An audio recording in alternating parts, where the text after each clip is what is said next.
बहुत समय पहले की बात है। एक घने जंगल के किनारे एक शांत आश्रम था, जहाँ एक साधु वर्षों से तपस्या और भक्ति में लीन था।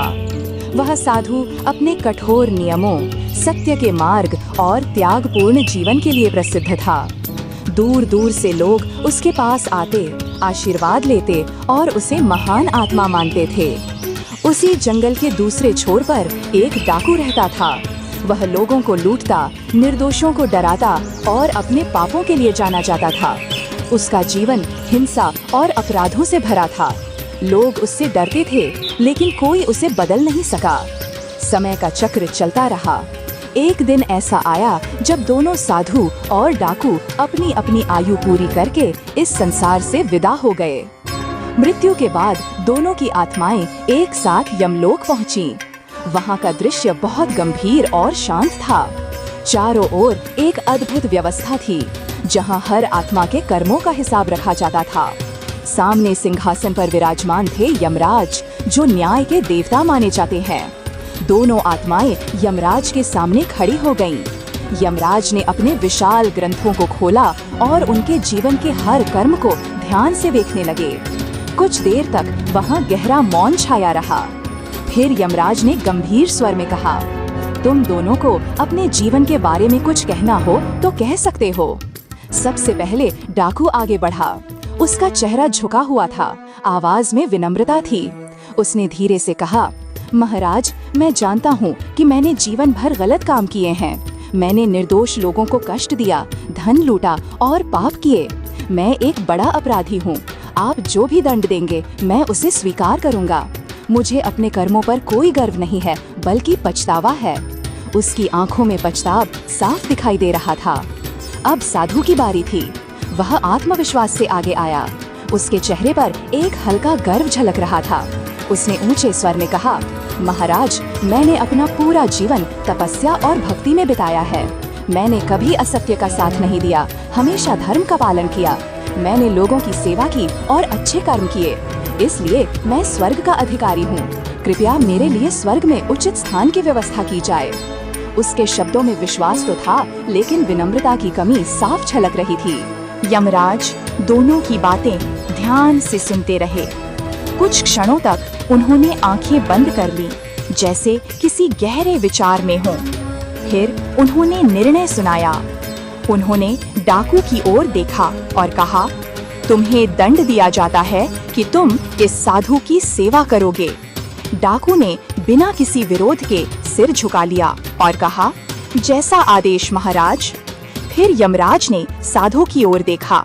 साधु के चेहरे पर आश्चर्य और असंतोष दोनों थे। उसने तुरंत कहा, महाराज, ये कैसा निर्णय है? ये डाकू पापी है। इसके स्पर्श से मैं अपवित्र हो जाऊंगा। मेरी तपस्या और भक्ति का क्या होगा? उसके स्वर में नाराजगी और अहंकार दोनों स्पष्ट थे।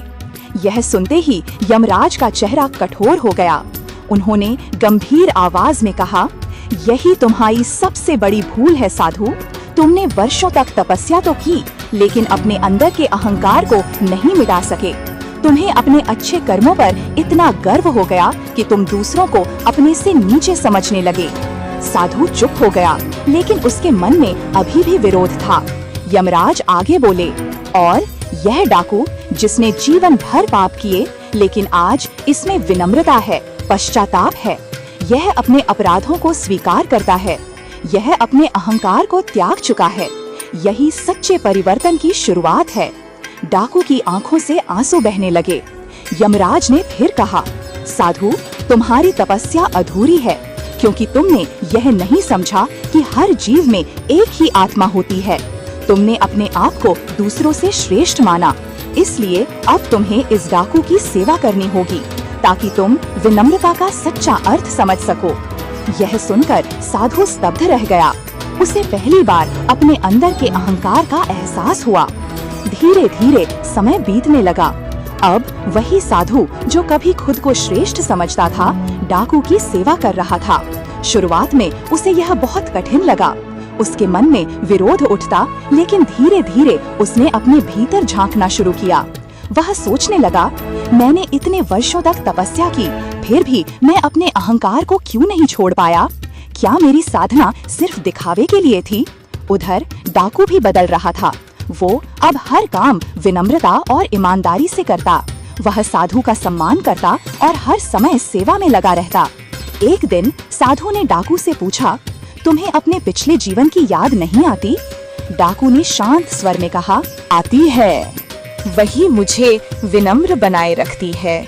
मैं अपने किए हुए पापों को कभी नहीं भूल सकता, लेकिन अब मैं हर पल अच्छा बनने की कोशिश करता हूँ। उसकी बात सुनकर साधु के मन में गहरा प्रभाव पड़ा। धीरे धीरे साधु का हृदय बदलने लगा। उसका अहंकार कम होने लगा और उसमें सच्ची विनम्रता आने लगी। अब वो डाकू को तुच्छ नहीं समझता था, बल्कि उसे एक आत्मा के रूप में देखता था जो सुधार के मार्ग पर चल रहा है। एक दिन साधु ने यमराज के सामने जाकर कहा, महाराज, अब मैं समझ गया हूँ कि सच्ची तपस्या क्या होती है। सिर्फ अच्छे कर्म करना ही पर्याप्त नहीं है, बल्कि मन को भी शुद्ध रखना जरूरी है। मैं अब किसी को अपने से छोटा नहीं समझता। यमराज मुस्कुराए। उन्होंने कहा, अब तुम्हारी तपस्या पूर्ण हुई है। फिर उन्होंने डाकू की ओर देखा और कहा, और तुमने अपने पछतावा और विनम्रता से अपने पापों को बहुत हद तक धो दिया है। दोनों के चेहरे पर शांति थी। उस दिन के बाद दोनों को उनके कर्मों के अनुसार उचित स्थान मिला। लेकिन सबसे बड़ी बात ये थी कि दोनों ने जीवन का सच्चा अर्थ समझ लिया था। इस कहानी से हमें यह सीख मिलती है कि सिर्फ अच्छे कर्म करना ही काफी नहीं है, मन का विनम्र होना भी उतना ही जरूरी है। अहंकार सबसे बड़ी बाधा है जो हमें सच्ची आध्यात्मिकता से दूर कर देता है। और सबसे महत्वपूर्ण बात, कोई भी व्यक्ति बदल सकता है यदि उसके अंदर सच्चा पश्चाताप और सुधार की इच्छा हो।